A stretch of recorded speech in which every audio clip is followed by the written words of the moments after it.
This is going to be a really exciting episode because, man, this place is awesome. ECETI stands for enlightened contact with extraterrestrial intelligence. You know, people are chasing UFOs and trying to get a photograph and things like that. You really need to invite them. It's a lot different. We have to rise to the occasion to contact these beings, work with these beings, and getting photograph and video of that. Contact really comes by going within, not looking for something without. That's a distraction.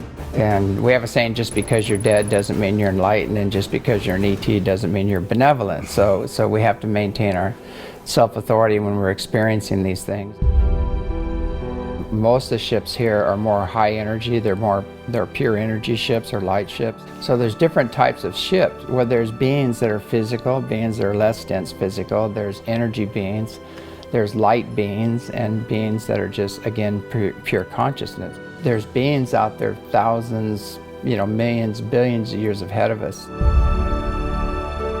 When he looked up, he saw Mary appearing right over the group, and he got a beautiful picture of Mary coming in. Mm-hmm. Kuan Yin, beautiful pictures of Kuan Yin has appeared here. And we have Lyrians. He got a beautiful picture of a Lyrian that popped in. Beings, small beings like elementals and fairy gnome type things. We get a lot of photographs of them. Ascended masters appearing here, light beings, light ships, everything. But I know one of your favorite topics is Bigfoot, and we have that here on a regular basis. We have encounters. And the Native Americans have a saying, if you go out searching for Bigfoot, you'll never find it. But if Bigfoot wants to, it'll find you. There's so many different beings that we get photographs of here. I'm James Gilliland at ECETI Ranch, and we'll see you out on the edge. Hey everybody, welcome to a very special episode of Edge of Wonder. We're at ECETI Ranch, and we have the privilege of interviewing none other than James Gilliland, who actually maintains the ranch. This is going to be a really exciting episode because, man, this place is awesome. It sure is. We've already had amazing experiences already. Totally. But you have some crazy experiences. Oh, yeah. But before we just jump into all those experiences, why don't you tell us a little bit about who you are and how you acquired this amazing ranch. And before that, thanks for being with us. Oh yeah, awesome. It's not easy to actually, you're busy, you're running all over the place all the time. And you got a whole event to run. yeah, so thank you very much. Oh, you're welcome. I mean, I've been following your work too, and I've been, Hey, thanks. It's so nice because I've been doing similar work for quite a long time, and then now the next generation is coming in. I'm going, oh, thank God, I can relax now. But you guys are doing some awesome work as well. Thank you. Thank you, James. Thank you. Thank you. But to go back to, well, I'm actually the founder of ECETI. I'm an author, and I do international lectures, and I'm a minister, contactee, counselor, plumber when necessary, electrician, whatever has to happen here, ditch digger. I do everything here, even when, last conference the toilets backed up and I was the guy, the snake in there cleaning everything out. So whatever's necessary is what awesome. I do. So how did you come up with the name of ECETI, and what does ECETI mean to you? Well, ECETI stands for enlightened contact with extraterrestrial intelligence. And what I found out was that, people are chasing UFOs and trying to get a photograph and things like that. And you really need to invite them. It's a lot different. And we need to rise to the occasion. And so these beings are very enlightened. They're very spiritually and technologically advanced. So we have to rise to the occasion to contact these beings, work with these beings. And it's been so beneficial, and doing it that way, we've got the best footage on the planet.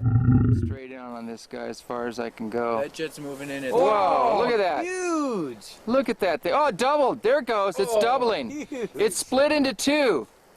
It's split into two. Thank you very Now it has much. another one. Whoa. It's doubled. Oh, now it's going back. It's morphing back into. Yeah. Oh, no, it's three. It's three. It is. No, it's two now. I see. I can see. It's totally doing this. Whoa. Ah. Check it out, man. Now it's a double again. The people that I work with are all very heart-centered. They're very spiritual, and they're having the best contacts. They're having actually, physical manifestations as well as the craft and everything else, and getting photograph and video of that. So, I mean, the most interesting thing that I've found about this place is that it's almost where ET contact and extra-dimensional experiences kind of intersect. You know, there's a lot of people out there who haven't had these kinds of experiences. So what makes ECETI Ranch special, and why does that stuff happen here? Well, I think for years we've done a lot of ceremony here. We've had elders from every nation and every culture come here and do ceremony, and it's very eclectic. It's where everybody can come and experience and enjoy.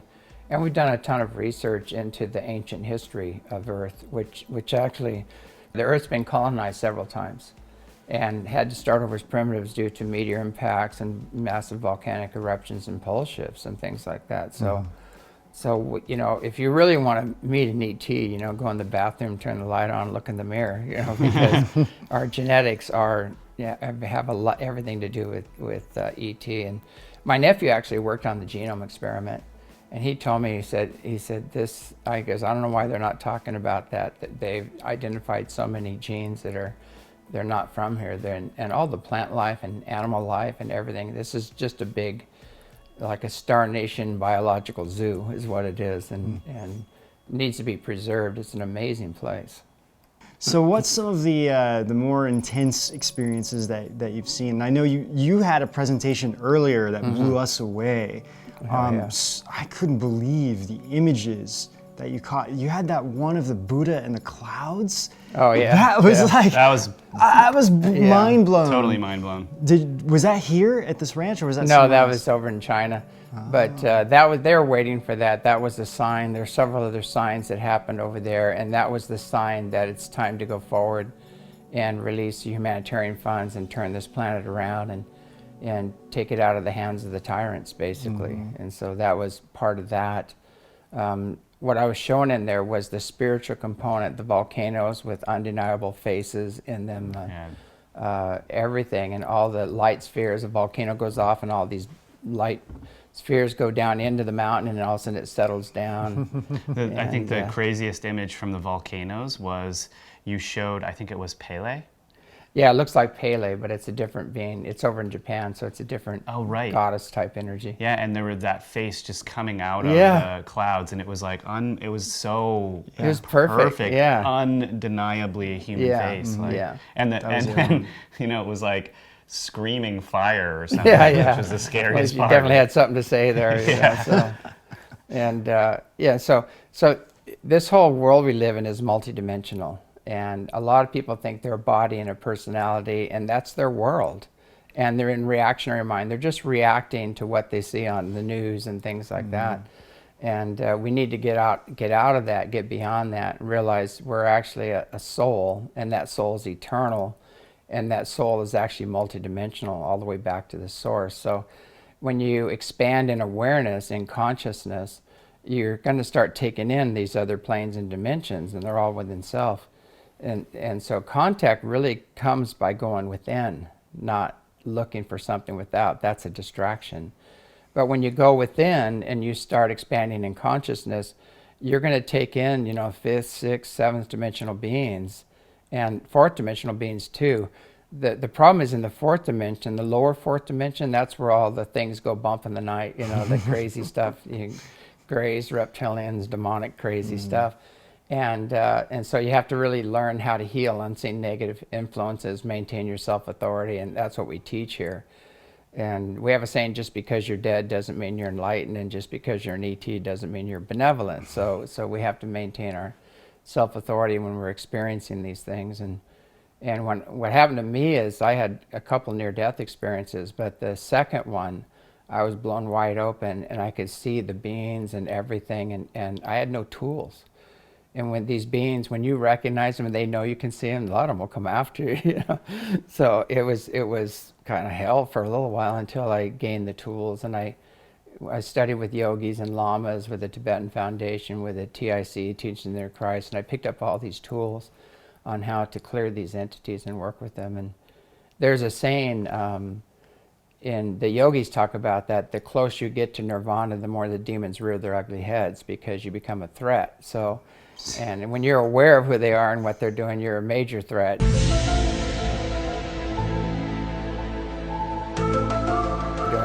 major threat. So you better get a tool bag, to deal with these energies. It's so true. Yeah, one of the things that you just said, I think is so important for people about just because you're dead doesn't mean you're enlightened. Exactly. So there's a lot of folks that see things in other dimensions and they approach and they look legitimate. And then, it's only over time that you realize that there's some manipulation going on, or they're actually evil in the guise of something that looks nicer. So, it's really important for, I think, people to use their discernment and stuff. Yeah. And I mean, do you have any examples of that? There's faker spirits. We call them faker spirits, and they'll say like, I'm Jesus or Mary or Buddha or things like that. And if you don't feel the love or that higher frequency coming to you, if it's not beneficial, if you're having all kinds of accidents and problems, or if they're using a lot of flattery, that's how you catch them. They'll say you're the chosen one, or you are Jesus, or you were Mary in the past. And so you have to really be careful of that and step out of the ego and just realize the most powerful thing you can become on this planet is nothing.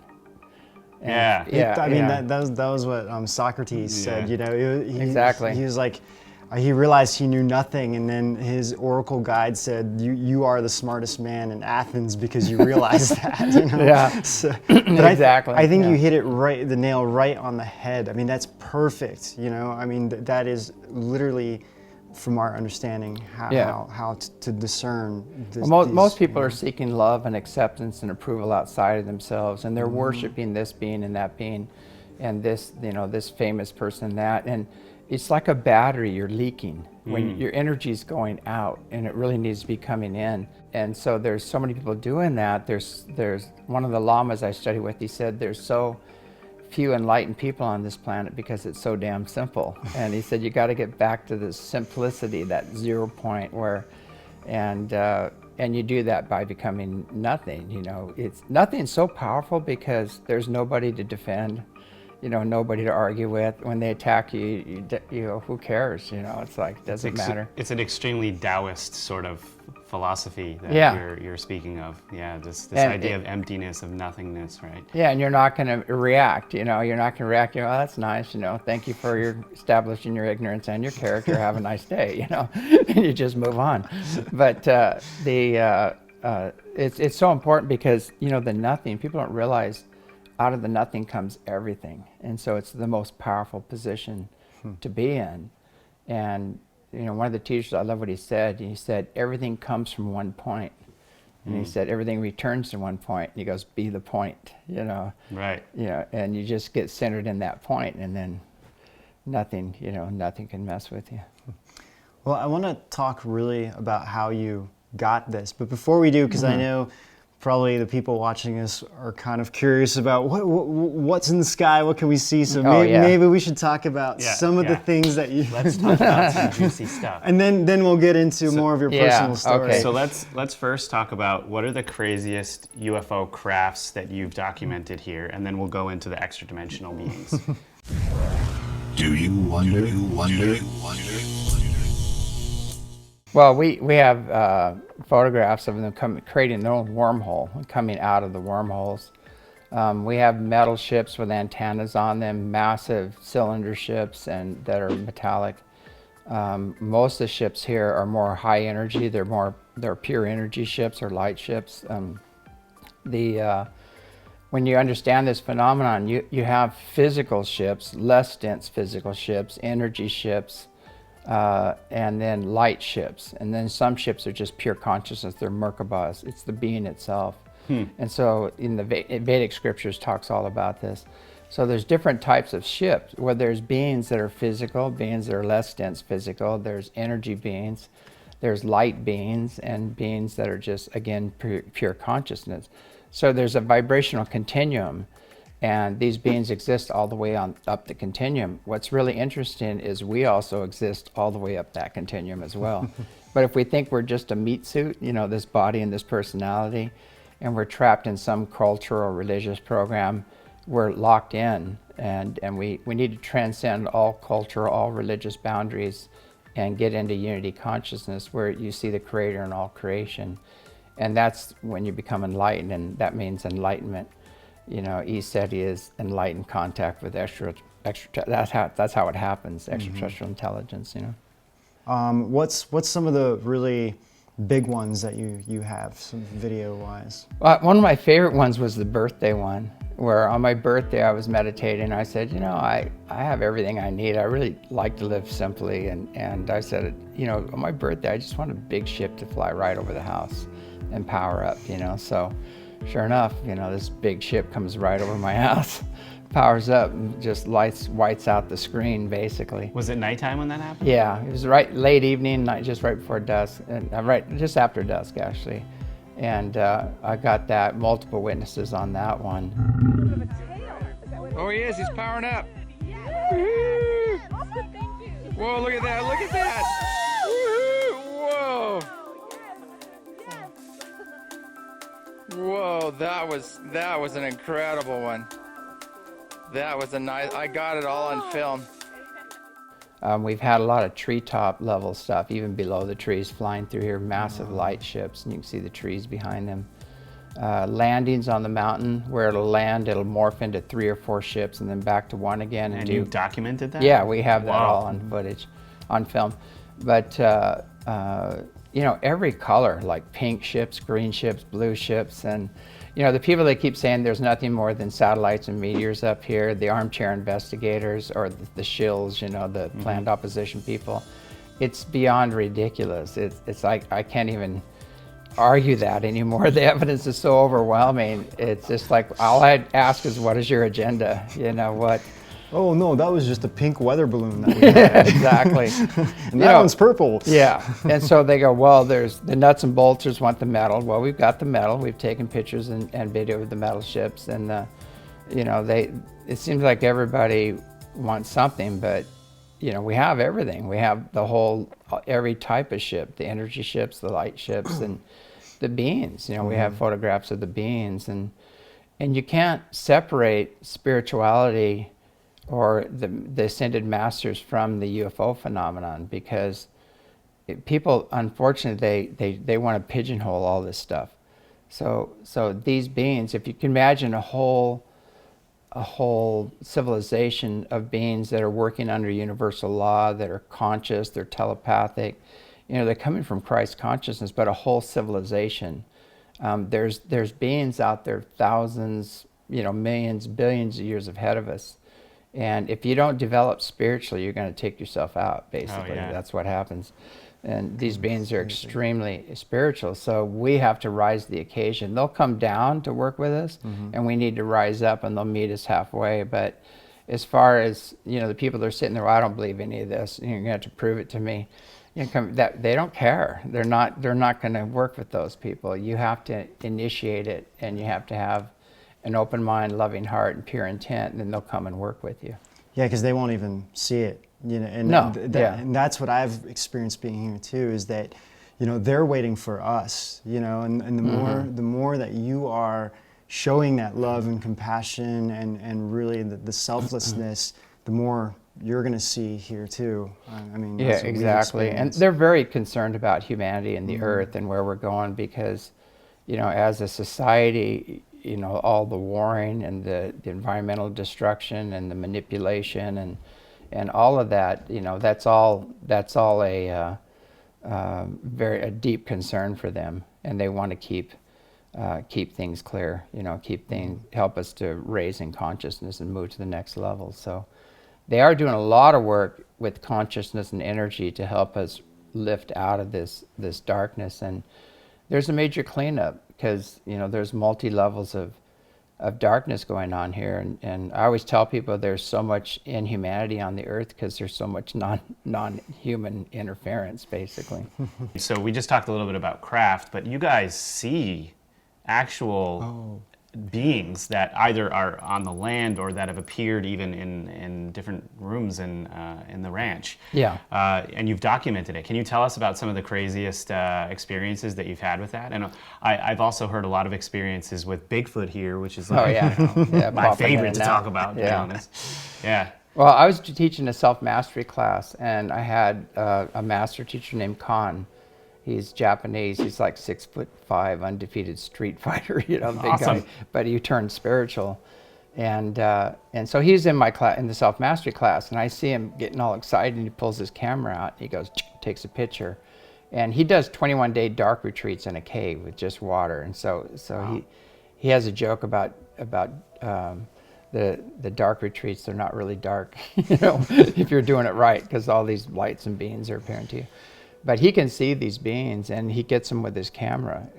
And so he got a photograph of Mary during the class. And I told people the House of Mary energy is coming into class. The women were all crying. It was like intense.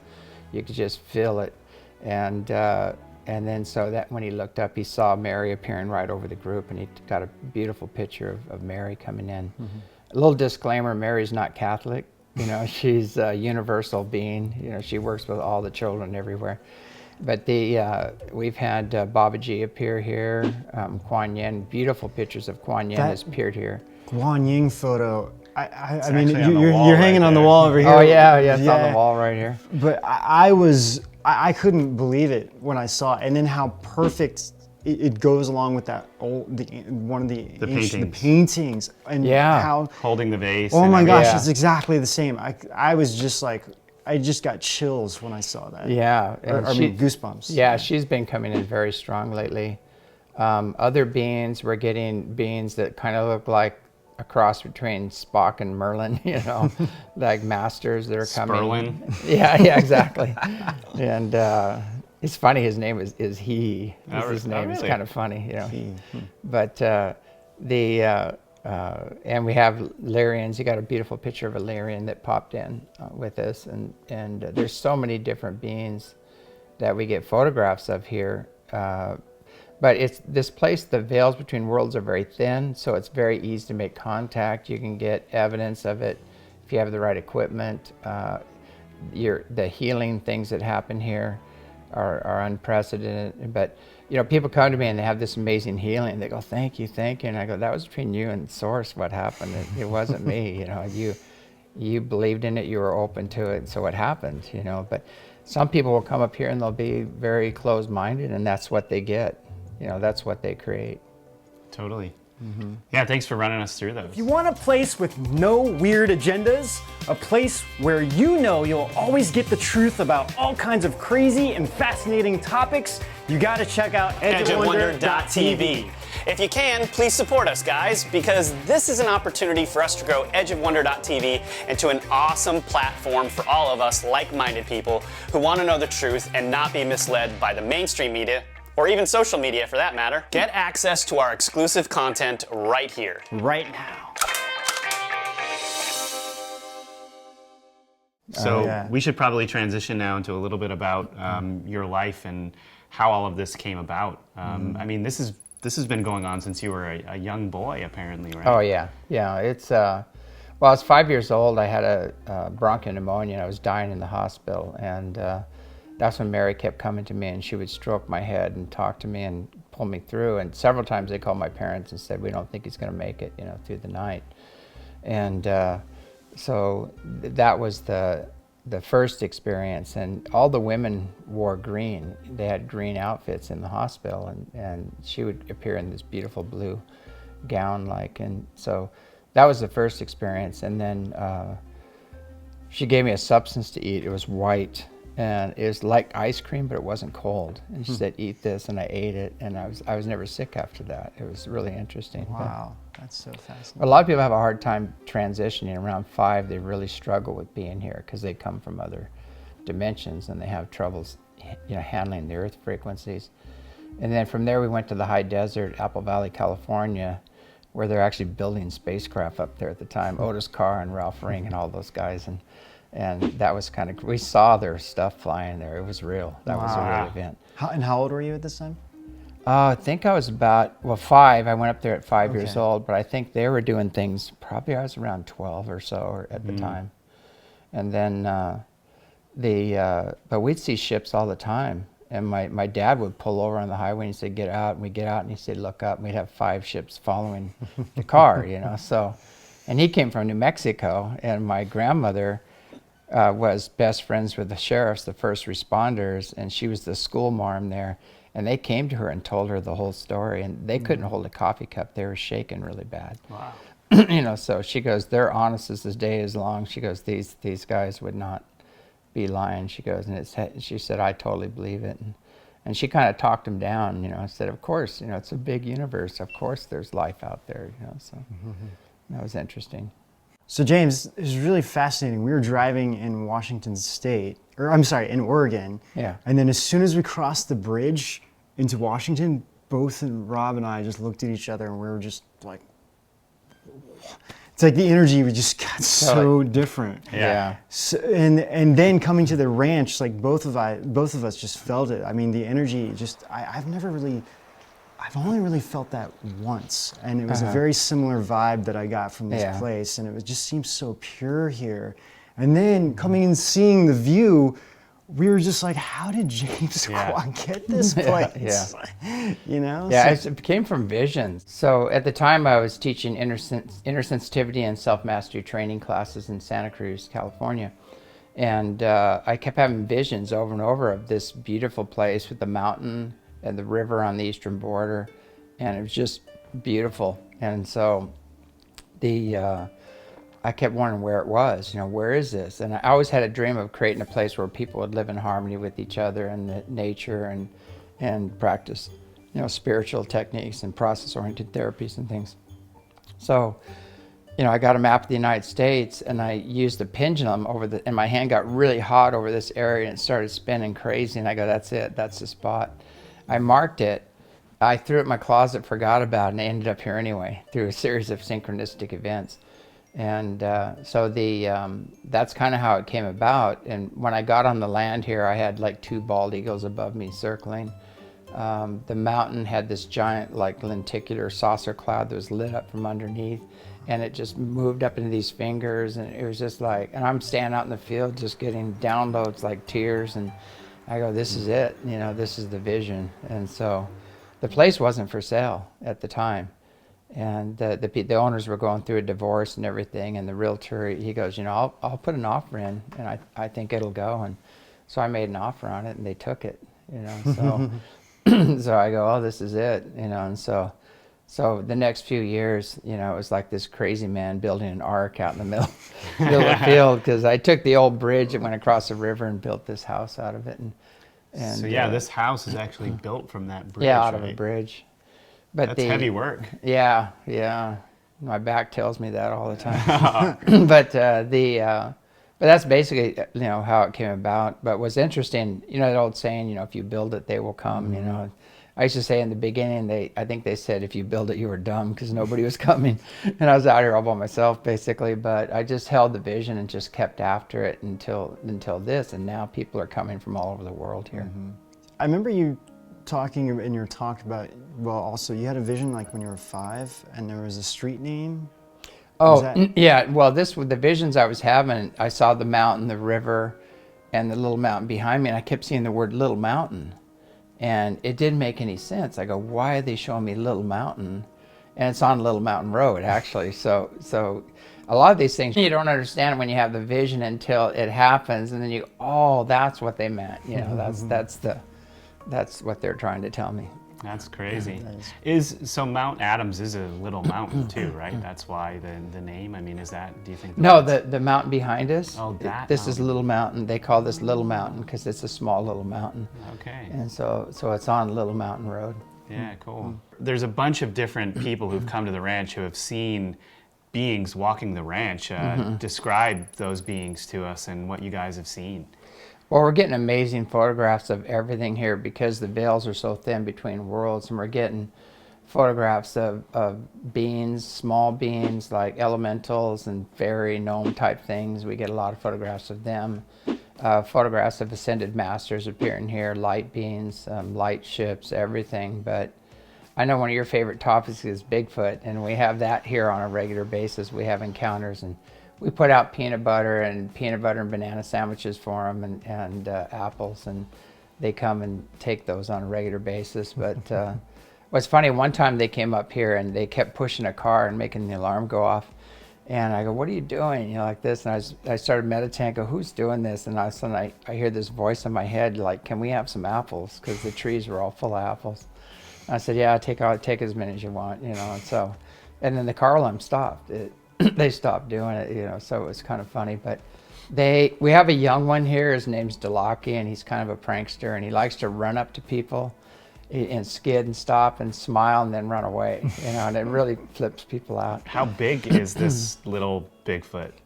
He's about 6 something. You know. So that's He's real the young, small one. Small one, yeah. Some of these are 9 to 12 feet tall, but there's a whole family here.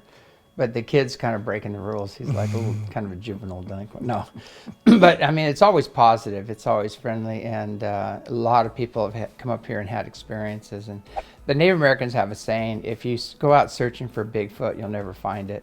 But if Bigfoot wants to, it'll find you. So if we're again have an open mind, loving heart, and pure intent, and we put that intention out there, they pick it up. They're extremely sensitive, very telepathic, and a lot of us have connections with them, you know, and so people come up here and connect. But they're always knocking. A lot of people have heard them howling here, and they're always knocking on wood and doing all kinds of things. Someone got a recording Yeah. the other night about it, and then there was another girl where I was talking to who was sleeping in her tent last night, and then she heard this like really big movement right outside the tent, and it sounded like someone was knocking on a tree, and then she heard this like really strange like kind of animal sound Grunt thing. Oh, yeah, but yeah. she couldn't figure out what it was. A lot of them inhale when they talk. It's like, you know, they don't exhale like we do, and they try to mimic animals. And like an owl, you know, they'll go like you hear this weird. It's really funny. You go, oh come on, that's not even an owl. That's not even close, you know. But they're very good at mimicking some animals. But it's the inhale when you hear it. It's the inhale thing that gives them away. From your understanding, how do they travel? Like, you know, obviously you're saying they're interdimensional, but like, you know. I'll tell you what I've seen. I was about 50 feet away from one, and it was a female, and what I saw was this white ball of light coming out of the forest. And I was making dinner at the time, and I had a pan in my hand, and it started coming right at me, you know. And I grabbed this pan, you know, I was going, what is this, you know, coming at me? And all the food went on the ground. Yeah. So a pan's probably highly overrated as far as protection against a light beam, but it came right at me, and it went around me, and it went down this trail. And then, you know, a little while later, I heard this real morbid, like crying and moaning and stuff, and I go, what? That's not a bear, you know, or a cougar. I've heard that before. And so I went, I walked down the trail, and it was totally moonlit light. It wasn't really dark yet. And so I went down this trail, and sure enough, this this thing was just sitting there on a stump with some little bushes in front of it. And I got about 50 feet from it, and I had my hands out saying, you know, and I was trying to say, are you all right? You know, do you need help? Can you? And we just stood there looking at each other, you know, 50 feet away. And then finally she stood up, and it was a female, and she walked sideways, and I could see her breasts, and I could tell she was a female.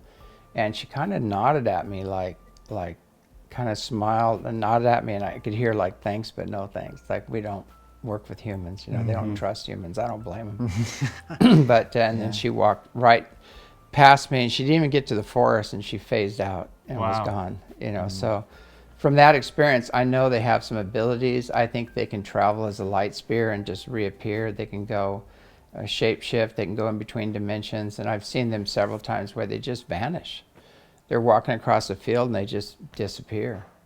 And I can't explain that, you know. It's like, other than they have the ability to shapeshift. Now, a lot of the masters on the planet can do that. They can levitate, they can bilocate, you know, they can turn into a light and then back again.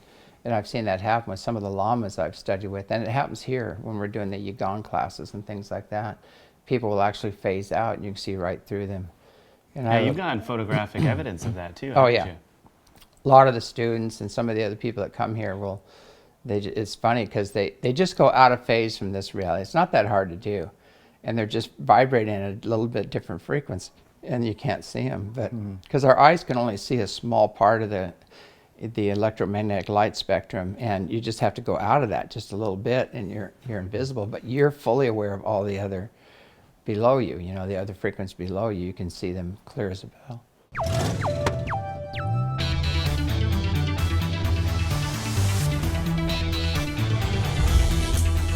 Edge of Wonder. It's been one amazing experience being here. Absolutely has. Yeah. Meditating here has been wonderful, especially in front of that mountain. We've encountered a bunch of different places that try to do what you're doing, and the energy is never this clean. So it really is an anomaly among, you know, places that attempt to wake people up and get people believing again, I think. Yeah, I think a problem with a lot of that is that the guru thing. You know, people have a person and they have an experience or whatever, and they start sharing that experience, and then they create a religion or a guru. Exactly. And then everybody's giving their power away to that person, you know. And we're here to just empower the individual to wake people up and connect them, reconnect them with their grander self, basically. So there's no guru here. And people go, "Oh, you're a cult," and I said, "Try joining." You know, there's nothing to join other than a free newsletter. And so, you know, the people here come here are very free-thinking, powerful people that are just trying to explore the rest of the universe and what's happening in their own multidimensional spiritual self. So it's a different energy here. There's nothing constricting here. And it's eclectic. So the elders from all places come here and share their wisdom and their knowledge, you know. So it's not... I think that's so important because, again, whenever you get into worship mode, you're leaking. You know, your energy's leaking. It's the power's here, the temple's here. All the master teachers have said that temple is within, go within, expanding consciousness, and become one with the one consciousness that encompasses all consciousness on all planes and dimensions. And that's the teachings of Jesus, Buddha, all the masters have taught that, you know, so that basically that's what we focus on here. Yeah, it really feels like your ability to have stayed away from that whole path has been the biggest protection here to I would say so too. beings wanting to interfere with something like this. Yeah, Yeah, amazing definitely. work. Yeah. Yeah, no matter what you do, they're going to throw stones at you. Of course. So, one of the famous yogis, I love what he said. He goes, if you're silent, they'll come after you. If you talk, they'll come after you. And he said, you have to just let it go off your back, and don't swell with pride when they praise you, and don't shrink with fear when they come after you. You know? So he said that's the best way to do things, and just practice loving detachment. Because there's some situations early Oh, on yeah. that happened, like right before we came, and it actually had to do with us too. Because Yeah. there was Some dude tried to break in, right? Oh yeah, Some we donkey. had. Yeah, there's certain people that are attacking us for their own agenda. You know, they're trying to seek fame and whatever at our expense, basically, and that always happens.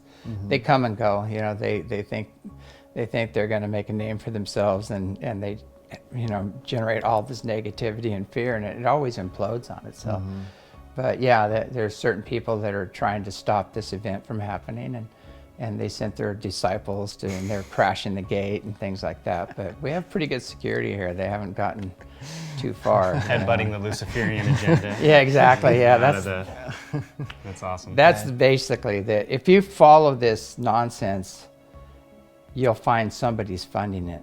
And Yeah. that person funding it is almost every time a Luciferian. There's a Luciferian connection there. Yeah, And that's what we keep running into. like even we got brought into it, so they're calling like us and what you're doing a cult, but it's like, They're the cult. wait a minute, you guys are, what's going on over Well, there? everything, you know, you see that in politics, everything they accuse others of doing, they themselves are doing tenfold. Exactly. So it's really funny. They're trying to create a cult, and you're a mirror to their inadequacies or what they're doing. And so they come after you to try to shut you down, you know. So, you know, it's just, there's an old saying, you know, whenever you point one finger, there's three pointing back, and that's exactly what's going on. And these other people trying to make a name for themselves, they're so bad. They want to be famous. They want to be notoriety. They want the notoriety, and they want the money, you know, and they want the position. And so they accuse you of that, and you're going, wait a second, man, everything I make goes back into here, you know, Exactly. and I don't care about the notoriety. I would rather be gardening, you know, or being out in nature, and Chilling with Bigfoot. yeah. So you know, people go, I'll never have my show again, you know, and I go, okay. And so I'll just make my own show. I'll go on your show, you know, and things like that. So I don't sugarcoat anything, and I don't hold back. I cover the whole enchilada, and that offends people sometimes. And it's one of the problems on this planet is people are stuffing. You know, they're not telling other people what they need to hear to evolve, and then they're stuffing, so they're not evolving. And it's time to break that energy up and just get everything out. And you know, in the times we're in, the masks are all coming down. We're seeing who people are. We're seeing their heart.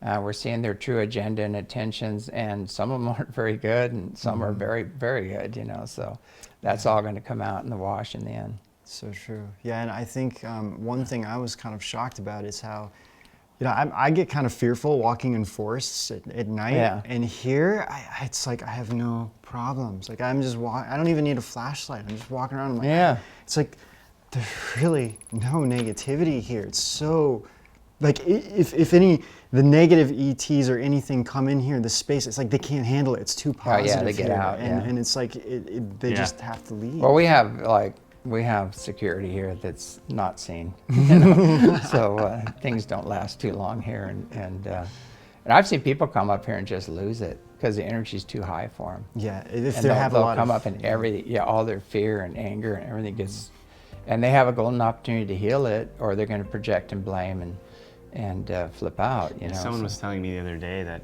they didn't know what happened. They just walked over to that pond over there, and then just sat down and then just started weeping for like an hour straight. Yeah, that happens quite a bit here, and you know, because, and a lot of times in the presentations when we talk about all these beings and these other civilizations and things, people were those beings.